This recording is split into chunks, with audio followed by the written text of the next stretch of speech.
there's more for you, you feel it. You know it. This is your life, and it's time to go from contender to champion. This is the show. John Madsen. What's going on, everybody? It's Friday. I'm fired up. Got a great episode for you today. And we're going to talk about training. We're going to talk about what the fuck not to do and what to do. Because I'm fired up about this fitness thing, man. I really am getting irritated and fed up of all the bullshit out there. And I'm mad because a lot of you, a lot of the listeners, a lot of the people that I'm trying to help get caught up in all of this shit that just isn't true and is keeping them from actually getting the body and the feeling that they really want. What I do and my mission is to help people feel like they're in their prime again. What it felt like to be 25 years old. I remember when I was 25 to 27, that was the best, most athletic version of me that ever was. And earlier, and I talked about this in my last episode, at 35 years old, going on 36, new dad, I wanted to feel what that felt like again. I made a decision that I was going to be better than I was in my prime when I was playing in the fucking NFL. And that took commitment, that took a decision, and I promise you that I look 10 times better going on 36 than I did when I was 25, 26, 27, training with the best coaches in the world and playing on the National Football League. And so what I want for people, whether you're 25 or 35, 45, 60 maybe, I want you to feel and look better than you ever have. And unless you were on stage at some point doing bodybuilding shows or an elite athlete like I was, maybe it's not possible, but I promise you, no matter where you're at, you can get close. And in my case, I look way better than I did when I was playing. So I know you can look like you did in your prime. In my physical location, I have women come in all the time and they want to get back down to the weight they weighed in high school. I hear that all the time. And the most frustrating fucking thing in the world is when they're 40 fucking years old and they think they're too old to do that. And it's complete bullshit. So number one, you have to get it out of your damn mind that you're too old to look and feel your best. Okay? And number two, after you decide that that story is just a story and it's not true, we have to actually train and eat in a way that's going to elicit the best results. And this is the point of this whole podcast. And this is the point why I'm kind of fired up today. I see people doing a bunch of bullshit that isn't getting them any closer to the end result that they want. And so if you are out there and you're listening and you're like, I want that. I want to be in my prime. I want to know I want to get back to what it felt like in my prime. Maybe that was high school. Maybe that's when I was confident and athletic and I had girls flocking to me or I had guys flocking to me. Maybe that was the last time you felt that. Cool. Let's get back there. Maybe it was 25, 26, 27 where I thought I was in my prime, but I completely surpassed that at 30, almost 36 years old. If you're 45 years old, I've helped so many people in their 40s and 50s look and feel better than they did when they were in their 20s. So get rid of that story. Next, decide if you're in it for entertainment or for the damn results. And this is something that I was talking to my wife about last night. I was super frustrated because there's this line almost where And it's not black and white because people don't even realize it's there. They don't even know what they're doing. But they're choosing entertainment over the result. And every time someone joins a gym, if you join Orange Theory, or you join a CrossFit gym, or you join the local gym, Planet Fitness, for $10 a month, you're doing it for a reason. Most of the time, people who join go in initially with, I want to look a certain way, I want to feel a certain way, I want to get stronger, I want to fit my clothes better. They have a reason.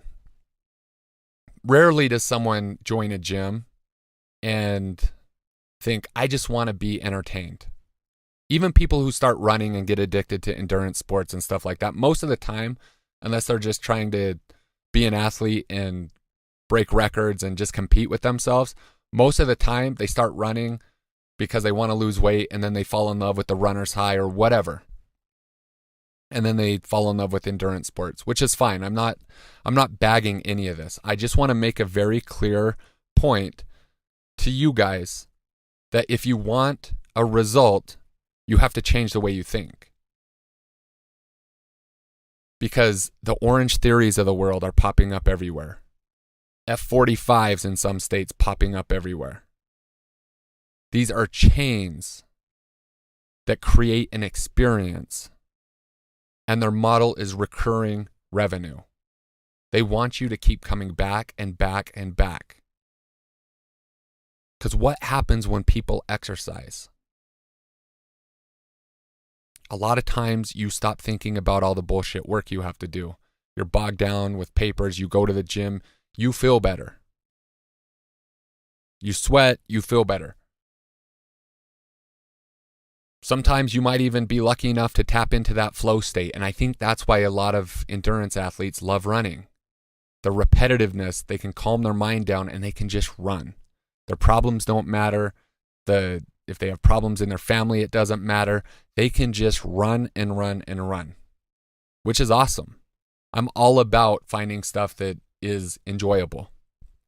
For me, I'd rather go fly fishing than try to find that in a gym setting. I'd rather go golfing than find that in a gym setting. For me, I choose results. And that's the way I train and eat. Because if I wanted to be entertained, I would go to the movies. I would go do fly fishing or another hobby. I can take my mind off work doing that stuff. But when I'm in the damn gym, I want the result. I want my prime back. I want to feel 25. I want my confidence to rise because I feel fucking great about myself. And I think people want that too. They just get confused by all the fitness bullshit out there. And what do I mean by that? Why is it bullshit? Well, because most of the stuff people are doing is a bunch of randomized exercise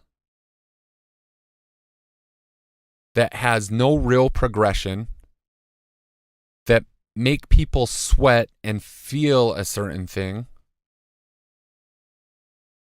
and they become addicted to that type of feeling.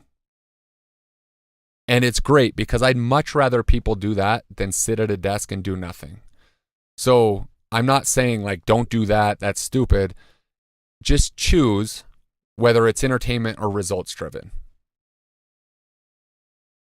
And that always has to be on the forefront of your mind. Do you want the result or are you there for just the experience? If you're working out at a gym right now, stop and think, am I getting the result or do I just like the experience? I have a physical location. I get it. I have to create an experience for people so that they come back. We have 200 members, and experience is something that I talk to my coaches about all the time. But I have to stick to my fundamental philosophy of not just making it all about experience, and having results and progress at the top of my priority. And the great thing about my online coaching is it's all done remote. The people who want me to help them, they're over all that experience stuff. They want to know how to train in a way that they don't have to spend 7 hours a week at the gym. They can get the results in 3 hours a week. Eat in a way that's not going to make them feel restricted and stressed out. And progress every single week and actually see their progress photos changing every 7 days. That's what fires them up. That's what really fires me up. So how do we do that? Random exercise, the whole P90X craze, doing shit in your living room, and then going, we'll call it Orange Theory, just a bunch of high intensity interval training, stuff like that, where you feel like you got a great workout. It's nonstop. You're doing a bunch of shit.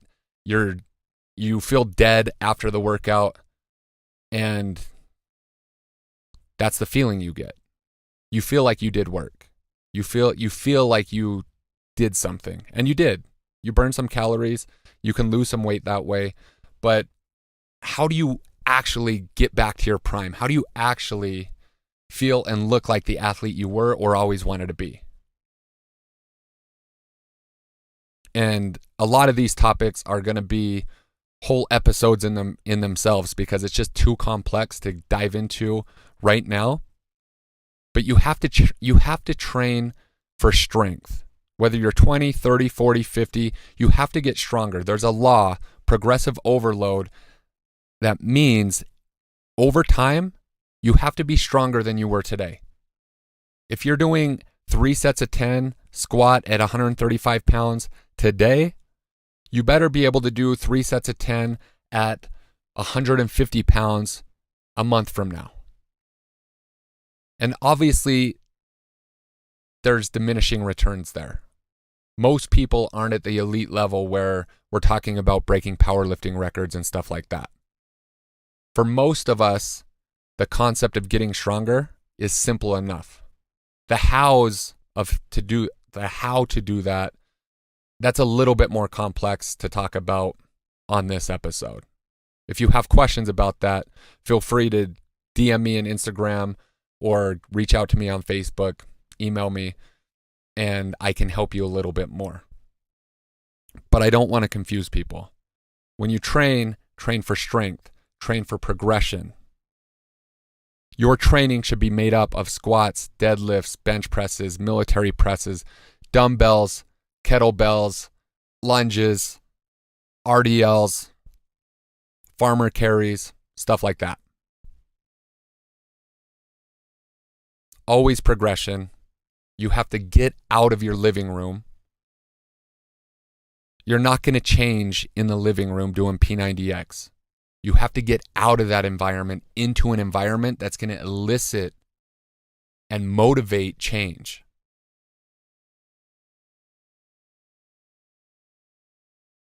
You don't need to feel like you just got your face punched in after every workout. When I work out, I'll train for an hour. Most of the times I don't even sweat. I'm resting 3, sometimes 5 minutes in between sets. And to an outsider, they'd be like, dude, is this guy even training in there? But I'm training for strength. I'm training to get stronger, not for powerlifting records, because I want to elicit that adaptation in my body to increase my lean muscle tissue. So we want to increase muscle and slash fat. So the last thing I'm going to talk about on this podcast, this show, is the nutrition part of it. So if there's all these fads, fitness-wise, a bunch of random training, high-intensity interval training, I'm going to wipe you out and you're going to feel good, there's a whole bunch of other fads in the nutritional department. I'm going to go keto. I'm going to drop all my carbs. Carbs are bad. No carbs after dark. I'm going to dump a stick of butter in my coffee and make it bulletproof. Look, I have clients on low carb. I have no problem with keto for some people. But the problem for most of you is you keep thinking that if you cut out sugar, and I get this all the time, what are you doing to change your diet? Well, I'm cutting out all sugar. Why? Because people are demonizing certain foods and restricting them. And we all know what happens when restriction happens. So if you go on keto or you go on whatever diet, you cut out all sugar. What happens is, by default, you're eating less calories than you were before, because every gram of carbohydrate has 4 calories. If you cut them out, you're not eating as much as you normally were before you were paying attention. You can lose weight. But when you add carbs back in, when there's a birthday party, when there's something and you feel like, oh my God, I ate this cake, it's so bad. And then you eat it and then you just start binging out and you can't stop. And you're like, you know what? I don't want to do keto anymore. So you go back to eating the way you were, you rebound and gain all the weight back. So it's unsustainable. You have to understand the laws of nutrition too. Fundamental laws. If you're not paying attention to what you eat, if you don't know how much you're eating, if you don't know how many calories you're eating, then you have no chance. You can just cut out food groups and it might work. It's going to work for a little bit of time. But if you can't do it for the rest of your life, you're setting yourself up for failure. So in future episodes, we'll talk about more tactical training stuff. If you have questions, DM me on Instagram, John Madsen Official. I'll answer some questions. We'll do some Q&A shows. I'll have some people at the top of the game in fitness and nutrition to talk details. But what I want you to understand today is I want you to decide if you're really in it for the result or if you're in it for the fucking feeling and entertainment. Because if you're in it for the entertainment and that's okay with you, then that's 100% okay with me, as long as you know. But if you're in it to get back to your prime, to feel like that athlete, to have extreme confidence about yourself because you're proud of the way you look, you're proud of the way you feel, you're proud of the way your clothes fit. If you want that, then there's an easier way. And the great news for you is you don't have to train 7 hours a week. You don't have to give up your favorite foods. You just have to cut out all the bullshit lies out there when it comes to fitness and nutrition. One question: are you in it for entertainment or are you in it for results? Thank you so much for joining us for another amazing episode of The Show with John Madsen. The greatest compliment that you could give us is liking, loving, and sharing this episode with all of your friends. So please go to iTunes, leave us a 5-star rating and review, and then share it online with everyone that you know. Make sure to tag John as well. He loves to hear from listeners of the show. The links for all of his socials and iTunes are in the show notes. Also, if you'd like to engage John for anything related to his coaching, consulting, or programs, please visit johnmadsen.com for everything you'd need to know on how to engage with John offline. And lastly, thank you for your time, your attention, and your consideration. This is The Show.